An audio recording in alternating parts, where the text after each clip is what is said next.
Hay algo que hacemos los seres humanos con una maestría absolutamente extraordinaria y es amargarnos la vida a nosotros mismos, sin ayuda de nadie, sin que el mundo tenga que hacer nada especial. Nos levantamos por la mañana, miramos lo que tenemos delante y en décimas de segundo nuestra mente ya ha construido una catástrofe, ya ha convertido un problema mediano en el fin del mundo, ya ha transformado una incomodidad en una tragedia griega. Y lo más curioso, lo más fascinante desde el punto de vista psicológico es que lo hacemos convencidos de que el problema está ahí fuera, convencidos de que es la realidad la que nos aplasta, cuando en realidad el verdadero problema está aquí dentro, en este diálogo interno que no para nunca, que exagera, que dramatiza, que convierte cada obstáculo en una montaña imposible de escalar. Hoy quiero hablar de eso, del paso innegociable para dominar tu mente nerviosa. Y te aviso desde el principio, esto no va a ser una charla de autoayuda blandita, donde te digo que eres maravilloso y que el universo conspira a tu favor. No. Esto va a ser una conversación racional, directa, a veces incómoda, porque la verdad suele serlo. Pero al final, si escuchas con honestidad, vas a salir de aquí con algo que vale más que cualquier técnica de respiración o cualquier afirmación positiva pegada en el espejo del baño. Vas a salir con una comprensión profunda de por qué sufres más de lo necesario y con las herramientas para empezar a cambiar eso hoy mismo. Empecemos por el principio, por la raíz de todo. Existe una enfermedad mental que no aparece en el manual diagnóstico, pero que afecta a la inmensa mayoría de los seres humanos del planeta. Yo la llamo terribilitis. Es la tendencia casi compulsiva de calificar cualquier adversidad como terrible, como insoportable, como algo que no debería estar pasando. Pierdes el trabajo y es terrible. Tu pareja te deja y es terrible. Tienes un dolor de espalda y es terrible. Tu jefe te trata mal y es terrible. Tu hijo saca malas notas y es terrible. Llueve el día de tu boda y es terrible. Todo, absolutamente todo, puede convertirse en una catástrofe si tienes terribilitis. Y la terribilitis, como cualquier enfermedad, tiene síntomas muy claros. Ansiedad crónica, irritabilidad, insomnio, sensación de que la vida es injusta, de que el mundo está en tu contra, de que las cosas no deberían ser como son. Y aquí está la clave, aquí está el núcleo de todo lo que vamos a hablar hoy. El sufrimiento no lo produce la realidad, el sufrimiento lo produce la interpretación que hacemos de la realidad. Esto no lo digo yo, lo dijo Epicteto hace 2000 años. Un esclavo griego que vivió en condiciones que a nosotros nos parecerían inimaginables y que sin embargo desarrolló una filosofía de vida tan poderosa, tan radicalmente liberadora, que todavía hoy, 20 siglos después, sigue siendo la base de la psicología cognitiva moderna. Epicteto decía algo muy sencillo: no nos perturban las cosas, sino las opiniones que tenemos sobre las cosas. 2000 años después, Albert Ellis, el gran psicólogo americano, padre de la terapia racional emotiva conductual, dijo exactamente lo mismo, pero con otras palabras. Y yo llevo décadas diciéndolo en consulta, en libros, en charlas, porque es la verdad más liberadora que existe. Y sin embargo es la que más nos cuesta aceptar. ¿Por qué nos cuesta tanto? Porque aceptarla implica responsabilidad, implica dejar de culpar al mundo, implica dejar de ser víctimas. Y a nuestra mente le encanta ser víctima, le encanta la narrativa del pobre yo que sufre porque el mundo es cruel. Porque esa narrativa tiene una recompensa psicológica. Nos exime de hacer el trabajo. Si el problema está ahí fuera, yo no tengo que cambiar nada. Si el problema está aquí dentro, tengo que ponerme a trabajar. Y eso da pereza, da miedo, da vértigo. Pero escúchame bien, el trabajo que hay que hacer no es difícil. Es contraintuitivo, sí. Es diferente a lo que nos han enseñado, sí. Pero no es difícil. Y los resultados son tan extraordinarios que merece absolutamente la pena. Vamos a hablar de la mente nerviosa. ¿Qué es exactamente una mente nerviosa? Es una mente que vive en un estado de alarma permanente, que interpreta el mundo como un lugar peligroso, amenazante, lleno de cosas que podrían salir mal. La mente nerviosa no descansa. Está siempre anticipando el desastre, siempre buscando el problema que todavía no ha llegado, siempre rumiando el problema que ya pasó. Es una mente que no sabe vivir en el presente porque el presente le parece insuficiente, peligroso o injusto. Y la mente nerviosa funciona con una lógica muy particular que Albert Ellis identificó con una precisión quirúrgica. Funciona con creencias irracionales. Afirmaciones sobre la realidad que suenan razonables, pero que cuando las examinas con frialdad son completamente absurdas. Cosas como necesito la aprobación de los demás para sentirme bien. O si algo sale mal es una catástrofe. O la vida debería ser justa. O soy incapaz de soportar la incomodidad. O para ser feliz necesito tener salud, dinero, pareja, éxito y el tiempo que hace tiene que ser bueno. Estas creencias irracionales son el motor del sufrimiento innecesario, son el código fuente de la neurosis y lo más interesante es que son creencias que hemos aprendido. No nacemos con ellas. Las hemos absorbido de nuestra cultura, de nuestra familia, de nuestra educación, de los mensajes que recibimos desde pequeños sobre cómo debe ser la vida y qué necesitamos para ser felices. Y como son aprendidas, pueden desaprenderse. Pueden cuestionarse, pueden sustituirse por creencias más racionales, más adaptativas, más poderosas. Eso es exactamente lo que vamos a hacer hoy. Quiero que pienses en la última vez que te angustiaste de verdad. La última vez que tu mente entró en modo catástrofe. No hace falta que sea algo enorme. Puede ser algo pequeño. Tu pareja llegó tarde y no avisó. Tu jefe te hizo un comentario que no te gustó.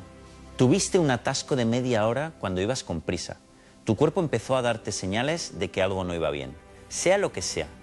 Quiero que lo tengas en mente. Y ahora quiero que te hagas esta pregunta con total honestidad. ¿Era objetivamente terrible eso que pasó? ¿Era realmente insoportable? ¿Era el fin del mundo? La respuesta casi con toda seguridad es no. Era incómodo, sí. Era molesto, sí. Era preocupante, quizás. Pero terrible, insoportable. Catastrófico, ¿no? La terribilitis fue la que convirtió una incomodidad en una tragedia. Y esa conversión, ese salto irracional de lo molesto a lo terrible, es exactamente lo que produce el sufrimiento innecesario. Permíteme que te cuente algo sobre la escala de la adversidad. Porque creo que nos ayuda a poner las cosas en perspectiva. Imagina una escala del 1 al 10, donde el 1 es una leve incomodidad y el 10 es lo peor que puede pasarle a un ser humano. ¿Qué sería un 10? Un 10 sería algo como lo que vivió Stephen Hawking, el físico más brillante de su generación, diagnosticado con una enfermedad degenerativa que fue paralizando su cuerpo poco a poco, hasta dejarlo completamente inmóvil, incapaz de hablar, de moverse, de hacer cualquier cosa sin ayuda. Y sin embargo, Hawking fue feliz. Hawking se casó 2 veces, tuvo hijos, revolucionó nuestra comprensión del universo, se convirtió en una figura cultural de alcance mundial y en varias entrevistas describió su vida como una vida plena y satisfactoria. Un hombre con el cuerpo completamente destruido, siendo feliz. ¿Cómo es eso posible? Es posible porque la felicidad no depende de las circunstancias externas tanto como creemos. Depende de cómo interpretamos esas circunstancias. Depende del diálogo interno que mantenemos con nosotros mismos. Hawking no tenía terribilitis. Hawking tenía una mente que sabía adaptarse, que sabía encontrar sentido y belleza incluso en las condiciones más adversas. Y si Hawking pudo hacerlo, tú puedes hacerlo con lo que sea que estés enfrentando ahora mismo. Que con toda probabilidad no es un 10 en la escala de la adversidad. Con toda probabilidad es un 3 o un 4 que tu mente nerviosa ha convertido en un 9. Ahora bien, ¿cómo funciona exactamente este proceso de conversión? ¿Cómo pasa tu mente de un 3 a un 9 a través del diálogo interno? A través de esas frases que te dices a ti mismo, muchas veces de forma automática, sin darte cuenta, y que van amplificando el problema hasta hacerlo insoportable. Frases como, esto no puede estar pasándome a mí. O no voy a poder con esto. O esto es lo peor que me ha pasado en la vida. O si esto sigue así, no sé qué voy a hacer. O no es justo, no me lo merezco, te suenan. Claro que te suenan. Todas las hemos tenido. El problema no es tenerlas de vez en cuando. El problema es creerlas. El problema es tomarlas como verdades absolutas, en lugar de verlas como lo que son interpretaciones exageradas, distorsiones cognitivas, la terribilitis hablando. Y aquí viene el paso innegociable del que habla el título de este video. El paso que no puedes saltarte si quieres dominar tu mente nerviosa. Ese paso es el cuestionamiento, la capacidad de detenerte en medio del torbellino emocional y preguntarte, ¿es esto realmente tan terrible como mi mente dice que es? ¿Es objetivamente insoportable? O simplemente es incómodo, molesto, difícil, pero perfectamente soportable. Este cuestionamiento es lo que Albert Ellis llamaba el debate racional y es la herramienta más poderosa de la terapia cognitiva. No es magia, no es pensamiento positivo, no es convencerte de que todo está bien cuando no está bien. Es exactamente lo contrario, es mirar la realidad con más precisión, con más rigor, sin las lentes distorsionadoras de la terribilitis. Déjame darte un ejemplo concreto para que veas cómo funciona esto en la práctica. Imagina a alguien, llamémosle Carlos, que llega a mi consulta con un nivel de ansiedad muy alto. Carlos acaba de perder su trabajo. Tiene 42 años, tiene una hipoteca, tiene 2 hijos y está convencido de que su vida se ha acabado. Su diálogo interno suena más o menos así. Soy un fracasado, nunca voy a encontrar otro trabajo a mi edad. Mi familia va a sufrir, voy a perder la casa, no voy a poder soportar esto. Esto es lo peor que me ha pasado en la vida. ¿Qué hace la terapia cognitiva con esto? No le dice a Carlos que todo va a ir bien, no le da palmaditas en la espalda. Lo que hace es examinar cada una de esas afirmaciones con rigor. ¿Es cierto que eres un fracasado? ¿Qué evidencia tienes de eso? ¿Cuántos trabajos has tenido antes? ¿Cuántas veces has superado dificultades en tu vida? ¿Es cierto que nunca vas a encontrar trabajo a los 42 años? ¿Tienes datos que respalden eso? ¿Conoces a personas de esa edad que hayan encontrado trabajo? ¿Es cierto que esto es lo peor que te ha pasado en la vida? Más que cuando murió tu padre. Más que cuando tuviste aquella enfermedad hace 10 años. Y una a una, las creencias irracionales de Carlos van perdiendo fuerza. No porque la situación haya cambiado, porque la situación sigue siendo la misma, sino porque la interpretación de la situación se vuelve más precisa, más racional, más ajustada a la realidad. Y cuando la interpretación cambia, la emoción cambia, la ansiedad baja, el miedo se convierte en preocupación razonable. Y la preocupación razonable permite actuar, permite buscar soluciones, permite moverse hacia adelante. Eso es lo que hace la terapia cognitiva. Eso es lo que hace el cuestionamiento racional. Y eso es lo que tú puedes empezar a hacer hoy mismo sin necesidad de un terapeuta si estás dispuesto a ser honesto contigo mismo. Pero quiero ir más lejos, porque el cuestionamiento es el primer paso, pero no es el único. Hay algo más profundo que necesitamos trabajar y es lo que yo llamo la necesititis. La necesititis es la hermana gemela de la terribilitis. Si la terribilitis convierte las adversidades en catástrofes, la necesititis convierte los deseos en necesidades. Y esa diferencia entre desear algo y necesitar algo es absolutamente fundamental. ¿Qué es una necesidad real? Una necesidad real es algo sin lo cual no puedes sobrevivir. Agua, comida, cobijo básico, seguridad física, esos son necesidades reales. Todo lo demás, absolutamente todo lo demás es un deseo. Es algo que quieres, que preferirías tener, que haría tu vida más cómoda o más placentera. Pero no es una necesidad en el sentido estricto de la palabra. Sin embargo, nuestra mente nerviosa convierte los deseos en necesidades constantemente. Necesito que me quieran, necesito tener éxito, necesito que la gente me respete, necesito estar sano, necesito tener pareja, necesito que mis hijos sean felices, necesito que mi trabajo tenga sentido, necesito sentirme seguro, necesito que el mundo sea justo.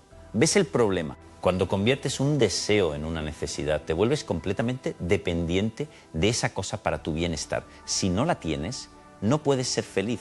Si la pierdes, tu vida se derrumba. Si alguien te la quita o te la niega, sufres de forma desproporcionada. La necesititis te convierte en un ser frágil, vulnerable, a merced de las circunstancias externas. Y la necesititis tiene una característica muy particular. Nunca estás satisfecha. Porque incluso cuando consigues lo que creías necesitar, la mente enseguida encuentra otra cosa que necesita. Consigues el trabajo que querías y de repente necesitas el ascenso. Consigues el ascenso y necesitas el reconocimiento. Consigues el reconocimiento y necesitas la seguridad de que va a durar. Es una carrera sin fin, una trampa perfecta diseñada para mantenerte en un estado de insatisfacción crónica. ¿Y cuál es el antídoto? El antídoto es lo que yo llamo la bastantidad. Un concepto que me encanta porque es profundamente contrario a todo lo que nos dice la cultura consumista en la que vivimos. La bastantidad es la capacidad de reconocer que lo que tienes ya es suficiente para ser feliz. No perfecto, no ideal, no todo lo que querrías, pero suficiente, bastante. Francisco de Asís es para mí uno de los ejemplos más extraordinarios de bastantidad que ha dado la historia. Un hombre que renunció voluntariamente a una vida de riqueza y comodidad, que eligió la pobreza radical, que se quedó literalmente sin nada material y que sin embargo irradiaba una alegría tan genuina, tan profunda, que la gente que lo conocía quedaba transformada. ¿Cómo puede ser eso? ¿Cómo puede ser más feliz alguien que no tiene nada que alguien que lo tiene todo? Porque la felicidad no está en lo que tienes, está en cómo valoras lo que tienes. Está en la capacidad de encontrar suficiencia, plenitud en el momento presente, en lo que ya está aquí, sin necesidad de añadir nada más. Ahora bien, y aquí quiero ser muy claro porque este punto se malinterpreta mucho, la bastantidad no significa resignación, no significa que no debas tener ambiciones, objetivos, deseos de mejorar tu vida. Significa que tu felicidad no está condicionada a conseguirlos. Significa que puedes perseguir tus metas desde un lugar de plenitud, no desde un lugar de carencia. Puedes querer más sin necesitar más. Y esa diferencia cambia absolutamente todo. Cuando quieres algo pero no lo necesitas, puedes perseguirlo con energía, con ilusión, con creatividad, sin que el miedo al fracaso te paralice. Porque si no lo consigues, tu mundo no se derrumba. Simplemente no conseguiste eso que querías y puedes buscar otra forma, otro camino u otro objetivo. Pero cuando necesitas algo, el miedo al fracaso es paralizante. La presión es insoportable y paradójicamente esa presión suele sabotear exactamente aquello que intentas conseguir. Piensa en esto, ¿cuántas veces has fracasado en algo precisamente porque la presión de necesitar que saliera bien era tan grande que te bloqueó? ¿Cuántas veces has conseguido algo cuando estabas más relajado, cuando te importaba pero no de forma desesperada? La mente funciona mucho mejor desde la libertad que desde la necesidad. Desde el quiero que desde el necesito, quiero hablar ahora de algo que me parece fundamental y que está en el corazón de toda neurosis, la intolerancia a la incomodidad. Porque detrás de la terribilitis y de la necesititis hay algo todavía más básico, que es la creencia de que la incomodidad es intolerable. Que el malestar, la dificultad, el dolor emocional son cosas que no deberían existir en nuestra vida, que son señal de que algo va mal, que hay que eliminarlas a toda costa. Y esta creencia es absolutamente devastadora, porque la vida por su propia naturaleza incluye incomodidad, incluye dificultad, incluye dolor, incluye pérdidas, decepciones, fracasos, momentos de soledad, momentos de miedo, momentos en que las cosas no salen como queremos. Eso no es una anomalía, eso es la vida. Y si has decidido que la incomodidad es intolerable, estás en guerra con la realidad. Y la guerra con la realidad es una guerra que siempre se pierde. Albert Ellis tenía un concepto para esto que me parece brillante, la baja tolerancia a la frustración. Es la incapacidad de soportar que las cosas no sean exactamente como queremos. Y es uno de los grandes generadores de sufrimiento innecesario, porque las cosas con mucha frecuencia no son como queremos. El mundo no está diseñado para satisfacer nuestras preferencias. La gente no actúa siempre como esperamos. Los planes fallan, los cuerpos se enferman, las relaciones se rompen, los sueños no siempre se cumplen. Y si tienes baja tolerancia a la frustración, cada una de estas cosas normales de la vida se convierte en una crisis. ¿Cuál es el antídoto? Desarrollar una alta tolerancia a la frustración. Aprender a decirte a ti mismo con convicción, esto es difícil, esto es incómodo, esto no es lo que quería, pero puedo con ello. No me gusta, pero lo soporto. No es lo ideal, pero es soportable y puedo seguir adelante. Esta frase "puedo con ello" es una de las más poderosas que puedes incorporar a tu diálogo interno, porque cuando la dices de verdad, cuando la crees de verdad, el miedo pierde gran parte de su poder. Porque el miedo se alimenta de la creencia de que no vas a poder soportar lo que temes. Si convences a tu mente de que puedes soportarlo, el miedo se reduce drásticamente. Y la evidencia de que puedes soportarlo está en tu propia historia. Piensa en todas las cosas difíciles que has vivido hasta ahora, en todos los momentos en que creíste que no ibas a poder, en todas las crisis que parecían insuperables y sin embargo aquí estás. Las superaste, no perfectamente quizás, no sin sufrimiento quizás, pero las superaste. Tienes una trayectoria de supervivencia que tu mente nerviosa se empeña a ignorar porque prefiere centrarse en el miedo al futuro en lugar de aprender del pasado. Quiero hacer una pausa aquí para hablar de algo que creo que es necesario decir, porque si no lo digo a alguien puede malinterpretar todo lo que estamos hablando. Trabajar la terribilitis, la necesititis, la intolerancia a la frustración no significa que debas ser indiferente al sufrimiento, no significa que debas suprimir tus emociones, no significa que debas fingir que todo está bien cuando no está bien. Significa que debes aprender a distinguir entre el sufrimiento necesario y el sufrimiento innecesario. El sufrimiento necesario existe. Cuando pierdes a alguien que quieres, el dolor es real y es sano. Cuando fracasas en algo que te importaba, la decepción es real y es sana. Cuando te hacen daño, el malestar es real y es sano. Estas emociones son información, son respuestas adaptativas de tu sistema emocional a situaciones que tienen importancia real. No hay que eliminarlas, hay que vivirlas, procesarlas y seguir adelante. El sufrimiento innecesario es diferente, es el que produce la terribilitis cuando convierte una decepción en una catástrofe. Es el que produce la necesititis cuando convierte un deseo en una necesidad de vida o muerte. Es el que produce la intolerancia a la frustración cuando convierte una incomodidad en algo insoportable. Ese sufrimiento no tiene ninguna función adaptativa, solo te desgasta, te paraliza y te impide vivir con plenitud. La terapia cognitiva no busca eliminar las emociones, busca eliminar las distorsiones que amplifican el sufrimiento más allá de lo que la situación real justifica. Busca que tu respuesta emocional sea proporcional a la realidad, no a la interpretación exagerada que hace de ella tu mente nerviosa. Bien, ahora quiero hablar de herramientas concretas. Porque todo esto está muy bien en teoría, pero ¿cómo se aplica en la práctica? ¿Qué haces exactamente cuando tu mente entra en modo catástrofe? ¿Cuáles son los pasos concretos para aplicar el cuestionamiento racional en tiempo real?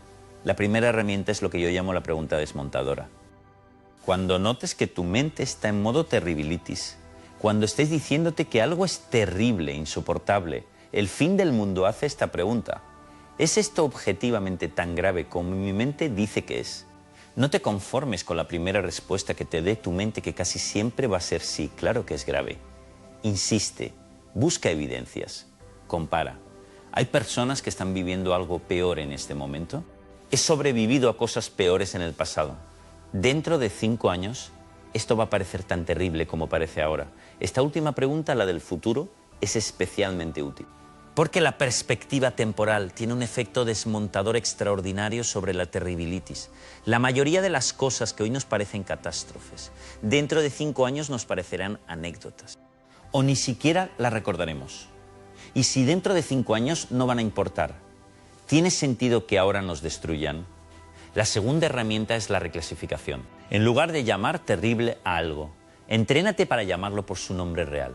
Incómodo, difícil, molesto, decepcionante, preocupante. Estas palabras son más precisas, más ajustadas a la realidad y producen respuestas emocionales mucho más manejables. La diferencia entre decirte esto es terrible y decirte esto es difícil, pero manejable, parece pequeña, pero produce efectos emocionales completamente diferentes. Las palabras que usas en tu diálogo interno no son neutras. Tienen un impacto directo sobre cómo te sientes. La tercera herramienta es la distinción entre quiero y necesito. Cada vez que notes que estás usando la palabra necesito en tu diálogo interno para algo que no es una necesidad de supervivencia real, sustitúyela por quiero o por preferiría. No necesito que me respeten, quiero que me respeten. No necesito tener éxito, preferiría tener éxito. No necesito que mi pareja me entienda, quiero que mi pareja me entienda. Este cambio aparentemente pequeño tiene un efecto liberador enorme, porque te desconecta del modo de supervivencia y te devuelve al modo de preferencia. Y desde el modo de preferencia puedes funcionar con mucha más libertad y eficacia. La cuarta herramienta es lo que yo llamo el inventario de la bastantidad. Una vez al día, preferiblemente por la mañana o por la noche, dedica 5 minutos a hacer una lista mental o escrita, si te funciona mejor, de todo lo que ya tienes y que es suficiente para ser feliz, no lo que te falta. No lo que quisieras tener, lo que ya tienes, tu capacidad de pensar, tu capacidad de sentir, las personas que te quieren, el techo sobre tu cabeza, la comida en tu mesa, la posibilidad de aprender, de crecer, de elegir. Hay una cantidad enorme de riqueza en tu vida que la mente nerviosa ignora sistemáticamente porque está demasiado ocupada contando lo que falta. Este ejercicio no es pensamiento positivo vacío, es un reentrenamiento de la atención, porque la atención es selectiva y la mente nerviosa la ha entrenado para focalizarse en los problemas, en los déficits, en los peligros. El inventario de la bastantidad reentrena la atención para que también vea lo que está bien, lo que funciona, lo que ya es suficiente. La quinta herramienta, y quizás la más poderosa de todas, es el diálogo interno racional en tiempo real.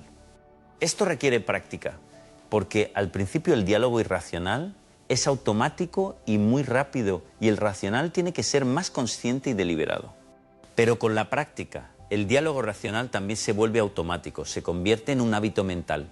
¿Cómo funciona? Cuando notes que tu mente está generando pensamientos catastrofistas, no los suprimas, no los ignores, no intentes no pensar en ellos, porque eso no funciona.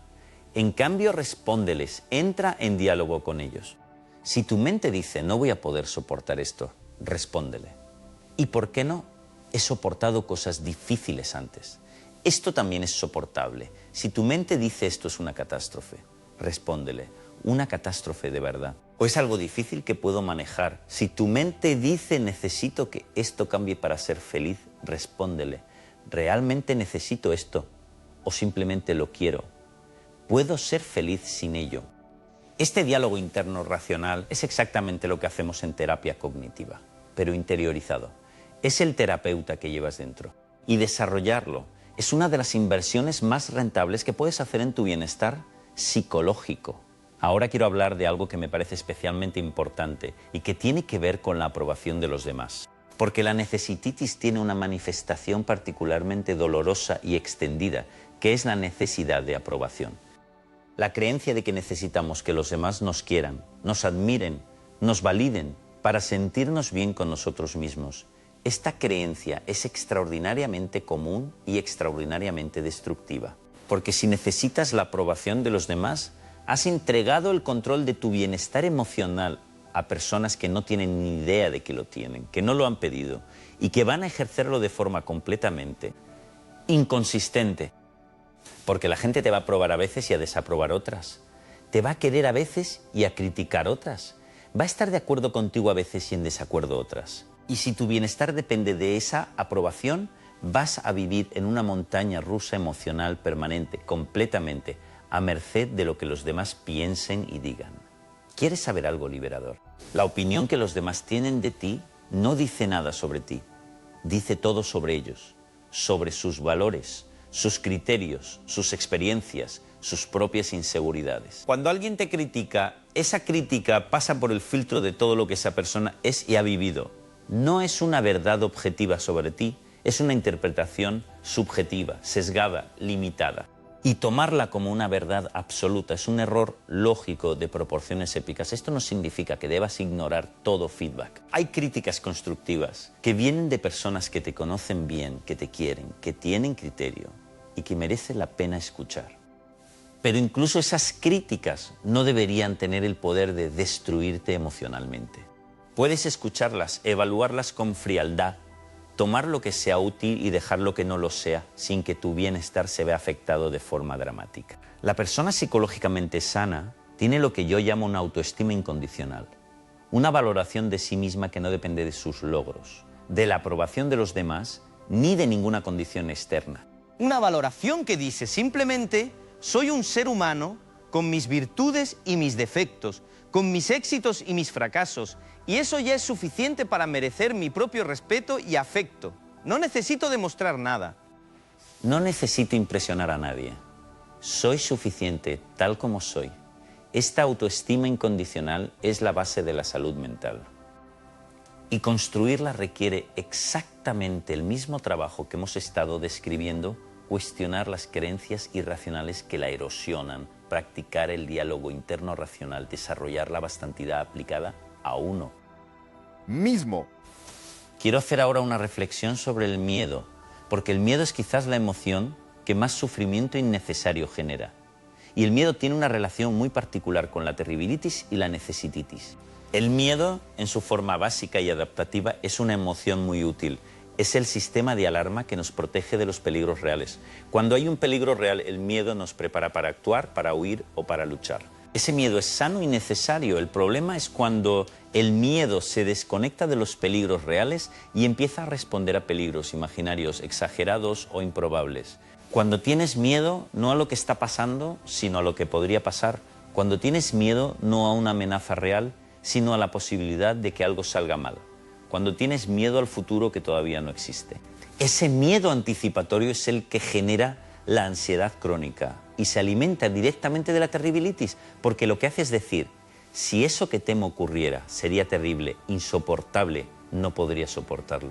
Y si convences a tu mente de que eso que temes sería terrible e insoportable, la alarma se dispara aunque la amenaza sea remota, aunque sea improbable, aunque sea completamente imaginaria. ¿Cuál es el antídoto?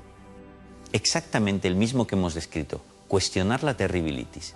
Preguntarte si eso que temo ocurriera sería realmente tan terrible como mi mente dice. Sería el fin del mundo. O sería difícil, doloroso, pero soportable. He superado cosas difíciles antes, tengo recursos para afrontar la adversidad. Y casi siempre, cuando haces este ejercicio con honestidad, descubres que lo que temes no es tan terrible como creías, que incluso en el peor escenario posible, tendrías recursos para afrontarlo, que la vida continuaría, que podrías seguir adelante. Y esa comprensión, esa certeza de que puedes con lo que venga, es el mejor antídoto contra la ansiedad anticipatoria que existe. Hay algo más que quiero decir sobre el miedo, y es esto. El miedo no desaparece por evitarlo, desaparece por enfrentarlo. Esta es una de las grandes paradojas de la psicología humana y es algo que la terapia cognitivo-conductual ha demostrado de forma absolutamente consistente. Cuando evitas lo que temes, el miedo crece. Cuando te enfrentas a lo que temes, el miedo se reduce. ¿Por qué? Porque la evitación confirma el mensaje de que lo que temes es peligroso e insoportable. Cada vez que evitas algo, tu mente registra, correcto, eso era tan peligroso que tuviste que huir. Y la próxima vez que te encuentres con esa situación, el miedo será todavía más intenso. En cambio, cuando te enfrentas a lo que temes y compruebas que no ocurre la catástrofe que anticipabas, o que si ocurre algo difícil, eres capaz de manejarlo. Tu mente aprende, esto no es tan peligroso como creía. Y el miedo se reduce. Por eso la exposición, enfrentarse gradualmente a lo que se teme, es una de las herramientas terapéuticas más poderosas que existen. No porque sea fácil, es incómoda, a veces es muy incómoda. Pero es la única forma de enseñarle a tu mente que puede manejar lo que teme. Y esto conecta con algo que quiero enfatizar especialmente. La incomodidad no es tu enemiga, la incomodidad es tu maestra. Cada vez que te permites estar en una situación incómoda sin huir, sin escapar, sin anestesiarte, estás entrenando tu tolerancia a la frustración, estás construyendo fortaleza psicológica. Estás demostrándote a ti mismo que puedes con más de lo que creías. Los seres humanos somos increíblemente resilientes. Tenemos una capacidad de adaptación que es absolutamente extraordinaria. La historia está llena de ejemplos de personas que sobrevivieron e incluso florecieron en condiciones que parecían incompatibles con la vida digna. Y esa resiliencia no es un don especial que tienen algunos y otros no. Es una capacidad que todos tenemos, pero que solo se desarrolla cuando la ejercitamos, cuando nos permitimos enfrentar la incomodidad en lugar de huir de ella. Quiero hablar ahora de las relaciones, porque las relaciones son una de las grandes fuentes de sufrimiento innecesario para muchas personas. Y lo son precisamente porque aplicamos a las relaciones toda la maquinaria de la terribilitis y la necesititis. Necesitamos que nuestra pareja nos entienda perfectamente. Necesitamos que nuestros amigos estén siempre disponibles. Necesitamos que nuestra familia nos apoye en todo. Necesitamos que la gente que queremos sea como nosotros queremos que sea. Y cuando no lo son, cuando no cumplen esas expectativas, sufrimos de forma desproporcionada. Pero las personas no son lo que nosotros necesitamos que sean. Las personas son lo que son, con sus limitaciones, sus inconsistencias, sus propios miedos y neurosis, su propia historia. Y exigirle a alguien que sea diferente de lo que es, que cambie para satisfacer nuestras necesidades, es una fuente inagotable de frustración. ¿Qué hacemos entonces? Renunciamos a las relaciones, ¿Nos volvemos indiferentes? No. Lo que hacemos es cambiar la necesidad por el deseo y la exigencia por la aceptación. Quiero que mi pareja me entienda y voy a trabajar para comunicarme mejor, pero no necesito que me entienda perfectamente para ser feliz. Prefiero que mis amigos estén disponibles cuando los necesito, pero si no lo están, puedo manejar eso. Deseo que mi familia me apoye, pero si no lo hace, tengo otros recursos. Esta actitud no es resignación ni indiferencia. Es una forma de amar más libre, más generosa, menos asfixiante. Cuando dejas de necesitar que alguien sea de una manera determinada, puedes empezar a verlo como realmente es. Y cuando lo ves como realmente es, sin las distorsiones de tus necesidades, a menudo descubres que hay mucho más que amar de lo que veías antes. Y hay algo más. Cuando no necesitas que los demás sean de una manera determinada, te liberas de la trampa del control, porque la necesititis en las relaciones genera un impulso de control muy potente. Si necesito que mi pareja sea de cierta manera, voy a intentar controlarla, manipularla, presionarla para que sea así. Y eso destruye las relaciones. En cambio, cuando solo quiero que sea de cierta manera, pero no lo necesito, puedo dejarla ser quien es. Y paradójicamente, esa libertad que le das suele acercarla más a ti. Quiero acercarme ya al final de esta conversación, pero antes quiero hablar de algo que creo que es el núcleo de todo, la aceptación. No en el sentido de resignación pasiva, sino en el sentido de lo que los estoicos llamaban amor fati, amor al destino. La capacidad de abrazar la realidad tal como es, incluyendo sus partes difíciles, sin resistencia, sin drama, sin la pretensión de que debería ser diferente.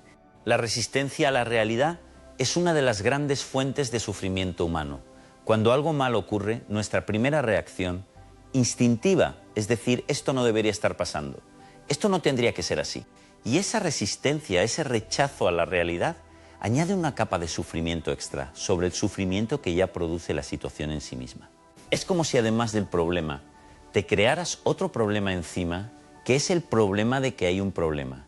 La aceptación dice, esto está pasando, no me gusta, no lo quería, no es lo que esperaba, pero está pasando.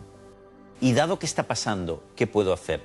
¿Cómo puedo responder de la forma más inteligente y adaptativa posible? La aceptación no paraliza. Al contrario, libera energía para actuar. Porque toda la energía que estabas gastando en resistirte a la realidad, en lamentarte de que las cosas no son como quieres, ahora está disponible para afrontar la realidad tal como es.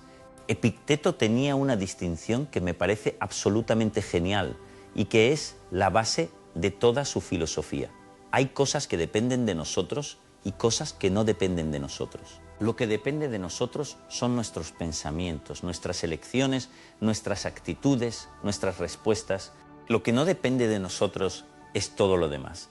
El cuerpo, la reputación, las posesiones, lo que los demás hacen y dicen, las circunstancias externas. La sabiduría, según Epicteto, consiste en poner toda tu energía en lo que depende de ti y en aceptar con ecuanimidad lo que no depende de ti. Suena sencillo. Y en cierto sentido lo es. Pero requiere un trabajo constante de reentrenamiento mental, porque nuestra tendencia natural es exactamente la opuesta.